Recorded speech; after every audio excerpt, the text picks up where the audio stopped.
के शुरुआत में हम बेबी नाम के एक लड़की को देखते हैं जो अपने बॉयफ्रेंड कायो को काफी मिस कर रही थी, क्योंकि कायो काफी दिनों से उससे मिल नहीं पाया और वो कायो को मैसेज भी करती है। तभी चुपके से कायो आकर बेबी को सरप्राइज दे देता है और उससे शादी के लिए प्रपोज भी करता है। तब बेबी शादी के लिए हाँ कर देती है। उसके बाद वो दोनों इंटीमेट होने लगते हैं। फिर सीन चेंज होता है और हम बेबी को अपनी शादी के लिए ड्रेस लेते हुए देखते हैं। तभी उसकी दोस्त पैटी उससे पूछती है कि क्या तुम पूरी जिंदगी उसके साथ बिताने के लिए तैयार हो, जिस पर बेबी कहती है कि हाँ, मैं कायो के साथ पूरी जिंदगी बिताने के लिए तैयार हूँ। तब पैटी कहती है कि मुझे तो हर रात एक नया लड़का चाहिए, क्योंकि मैं किसी एक इंसान के साथ पूरी जिंदगी बर्बाद नहीं कर सकती। जिसे सुनकर हमें पता चलता है कि बेबी भी अपने पुराने टाइम में काफी रोमांटिक थी और वो हर एक दिन नया नया बॉयफ्रेंड बनाती थी। लेकिन जब से उसकी लाइफ में कायो आया है, तब से वो पूरी तरीके से बदल गई है। अब बेबी अपने दोस्त को भी यही समझाती है कि तुम भी एक अच्छा लड़का देखकर शादी कर लो। उसके बाद हमें पता चलता है कि बेबी कायो के गर्लफ्रेंड होने के साथ साथ उसकी बिजनेस पार्टनर भी है और आज कायो के कोर्ट में पेशी है। इसीलिए बेबी जब अपने असिस्टेंट के साथ कोर्ट में जा रही होती है तो कोर्ट के बाहर उसे एक बाइक दिखाई देती है, जिसे देखकर बेबी को उसके पुराने दिन याद आ जाते हैं, जब उसको बाइक चलाना काफी अच्छा लगता था। फिर बेबी कोर्ट में आ जाती है, लेकिन कायो अभी तक कोर्ट में नहीं पहुंचा था, जिससे उसको काफी टेंशन हो रही थी। इतने में वहाँ का जज मार्को भी कोर्ट में आ गए थे। तब जज को देखकर बेबी का दिल जोर से धड़कने लगता है, क्योंकि वो जज दिखने में काफी ज्यादा स्मार्ट और हैंडसम था। तभी वहाँ पर कायो भी आ जाता है और उसकी सुनवाई शुरू हो जाती है। और कायो के कंपनी पर ये इल्जाम लगा है कि कायो की कंपनी एक दूसरे गोल्ड नाम के कंपनी के साथ मिलकर फ्रॉड कर रही है और इसीलिए कायो की कंपनी को कोर्ट की तरफ से नोटिस मिला था। उसके बाद कायो कोर्ट को थोड़े बहुत सबूत पेश करता है, जिसे देखने के बाद जज को पता चलता है कि कायो के कंपनी ने कोई भी फ्रॉड नहीं किया है। इसलिए जज उसके कंपनी को बाइज्जत बरी कर देता है। जिसके बाद कायो बेबी से गले मिलता है, लेकिन बेबी का ध्यान तो सिर्फ जज पर था। फिर हम देखते हैं कि कायो को कंपनी के काम से किसी दूसरे शहर जाना था, इसीलिए वो बेबी को गुड बाय कहकर दूसरे शहर के लिए निकल जाता है। उसके बाद हमें पता चलता है कि रात को बेबी की बैचलर पार्टी होने वाली है, इसीलिए वो अपने असिस्टेंट को भी पार्टी के लिए इनवाइट करती है, जिसका नाम थियागो है, जो कि उसका बेस्ट फ्रेंड भी है। लेकिन थियागो उस पार्टी में आने से मना कर देता है और बेबी अपनी नई जिंदगी शुरू करने वाली थी और वो अपनी सभी पुरानी यादों को मिटा देना चाहती थी। इसीलिए वो अपनी पुरानी बाइक को भी बेच देती है, जिससे उसको काफी लगाव था। उसके बाद हम बैचलर पार्टी में देखते हैं, जहाँ सिर्फ लड़कियां ही थी। तभी वहाँ पर एक लड़का अपने कपड़े उतारकर उनके सामने डांस कर रहा था और वो सभी लड़कियां उसको देखकर एंजॉय कर रही थी। उसके बाद वो सारी लड़कियां बेबी को गिफ्ट्स देती है, लेकिन एक गिफ्ट में बेबी को कुछ ऐसा मिलता है जिसे देखकर वो पूरी तरीके से टूट जाती है। और इस गिफ्ट में कायो की कुछ तस्वीरें होती है, जिसमें वो किसी दूसरी लड़की के साथ इंटीमेट हो रहा था। उसके बाद बेबी अपने आप को एक वॉशरूम में लॉक कर लेती है, जिससे पैटी काफी परेशान हो जाती है। तभी वहाँ पर त्यागो भी आ जाता है और वो उसको समझाने लगता है, जिसके बाद बेबी बाथरूम से बाहर आ जाती है। लेकिन अब बेबी कायो से बदला लेना चाहती थी, इसीलिए वो उन दोनों को लेकर कायो के ऑफिस आ जाती है, ताकि उस लड़की के बारे में और भी कुछ पता कर सके।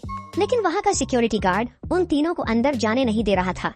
तब वो तीनों उसको कन्विंस करते हैं कि बेबी की शादी तुम्हारे बॉस के साथ होने वाली है, इसीलिए बेबी तुम्हारे बॉस के लिए कुछ सरप्राइज लेकर आई है, जिसे रखने के लिए हमें अंदर जाने दो। तब उनकी बात सुनकर सिक्योरिटी गार्ड उनको अंदर जाने की परमिशन दे देता है, लेकिन वो सिक्योरिटी गार्ड भी उनके साथ जाने लगता है। तब पैटी उस सिक्योरिटी गार्ड को बहकाकर दूसरे कमरे में ले जाती है और उसके साथ इंटीमेट होने लगती है। दूसरी तरफ बेबी कायो के ऑफिस में चेकिंग करने लगती है। तभी उसे उस लड़की के बारे में सब कुछ पता चल जाता है कि वो लड़की कायो के साथ 2 साल से रिलेशनशिप में है, जिसे जानने के बाद बेबी को काफी गुस्सा आता है और वो वहाँ की सभी चीजों को तोड़ने लगती है। तब चीजों के टूटने की आवाज सुनकर गार्ड को शक होने लगता है, लेकिन पैटी उसको किसी तरह बिजी रख रही थी। फिर थोड़ी देर बाद वो चारों अपने अपने कमरों से बाहर आ जाते हैं और उस गार्ड को बाय कहकर वो तीनों अपने कार में आकर बैठ जाते हैं। तब बेबी कायो से बदला लेकर काफी खुश होती है, लेकिन अगले ही पल वो दुखी भी हो जाती है, क्योंकि कायो ने जो उसके साथ किया वो बहुत गलत था। उसके बाद काफी दिन बीत जाते हैं, लेकिन बेबी अभी तक रो रही थी, क्योंकि वो चायो को भुला नहीं पा रही थी। फिर एक दिन पैटी उसके घर आती है और उसकी ऐसी हालत देखकर वो उसको नया मेकओवर देने के लिए उसे ले जाती है और ये नया मेकओवर बेबी पर काफी अच्छा लग रहा था। और साथ ही बेबी ने फैसला कर लिया था कि वो कायो के साथ बिजनेस पार्टनरशिप खत्म कर देगी। उसके बाद बेबी जज मार्को के पास अपना फाइल लेने जाती है, क्योंकि पेशी के दिन वो अपना फाइल यहीं भूल गई थी। तब बेबी को इस लुक में देखकर जज मार्को भी उस पर फिदा हो जाता है। फिर बेबी फाइल लेकर जैसे ही बाहर आती है, तभी उससे मिलने कायो आता है और वो उससे माफी मांगने लगता है। लेकिन बेबी उसको वहाँ से जाने के लिए कहती है, मगर कायो उसकी बात नहीं मान रहा था। तभी वहाँ पर जज आ जाता है। तब जज को देखकर कायो वहाँ से निकल जाता है। उसके बाद जज मार्को और बेबी एक क्लब में जाते हैं और एक दूसरे से बातें करने लगते हैं। तभी हम देखते हैं कि एक लड़की मार्को की तरफ देख रही थी, इसीलिए मार्को उससे बात करने के लिए चला जाता है और बेबी भी उस क्लब से बाहर आ जाती है। फिर बेबी आज जो भी उसके साथ हुआ वो सब पैटी को बताने लगती है। उसके बाद बेबी अपने घर आ जाती है, जहाँ उसके घर का दरवाजा खुला हुआ था, और जैसे ही वो अंदर जाती है तो देखती है कि उसके घर का सारा सामान बिखरा हुआ है, जिसका मतलब ये है कि किसी ने उसके घर के अंदर आकर तलाशी ली है, जिसे देखकर वो काफी घबरा जाती है। इसीलिए वो थियागो को कॉल करके अपने घर बुलाती है। फिर थोड़ी देर बाद थियागो वहाँ पर पहुँच जाता है। तब बेबी उसको जज मार्को के बारे में बताने लगती है, जिस पर थियागो कहता है कि मार्को अच्छा आदमी नहीं है, तुम उससे दूर रहो, और साथ ही वो बेबी को प्रपोज भी कर देता है। लेकिन बेबी उसे समझाती है कि हम दोनों सिर्फ अच्छे दोस्त हैं और इसके अलावा हमारे बीच और कुछ भी नहीं हो सकता, जिसे सुनने के बाद थियागो वहाँ से चला जाता है। अब बेबी अपनी लाइफ पूरी तरह से एंजॉय करने का डिसाइड करती है, इसीलिए वो अपनी पुरानी जिंदगी में लौटने के लिए अपनी बेची हुई बाइक वापस खरीद लेती है और अगले दिन वो बाइकर्स क्लब ज्वाइन करके उन लोगों के साथ एक ट्रिप पर चली जाती है। तभी हम देखते हैं कि उन बाइकर्स में से एक जज मार्को भी था। फिर बेबी और मार्को एक दूसरे से काफी सारी बातें भी करते हैं और दोनों रात को इंटीमेट भी होते हैं। फिर सुबह होते ही मार्को वहाँ से चला जाता है। तब एक बाइकर बेबी को जाकर बताता है कि ये मार्को बहुत ही अजीब इंसान है, इसीलिए तुम उससे दूर रहो, जिसे सुनकर बेबी को काफी अजीब लगता है। उसके बाद हम देखते हैं कि बेबी अपने ऑफिस में होती है। तभी उसके पास एक मैसेज आता है, जिसमें उसकी और जज की इंटीमेट हुई वीडियोस थे, जिसे देखने के बाद बेबी काफी टेंशन में आ जाती है और उसे कुछ भी समझ में नहीं आ रहा था कि कौन उसकी जिंदगी खराब करना चाहता है, क्योंकि एक तरफ उसका शक कायो पर था तो दूसरी तरफ थियागो पर।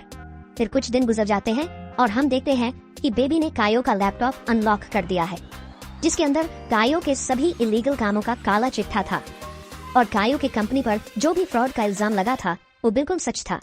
इसलिए वो थियागो को बुलाकर कहती है कि हमें पुलिस के पास जाना चाहिए।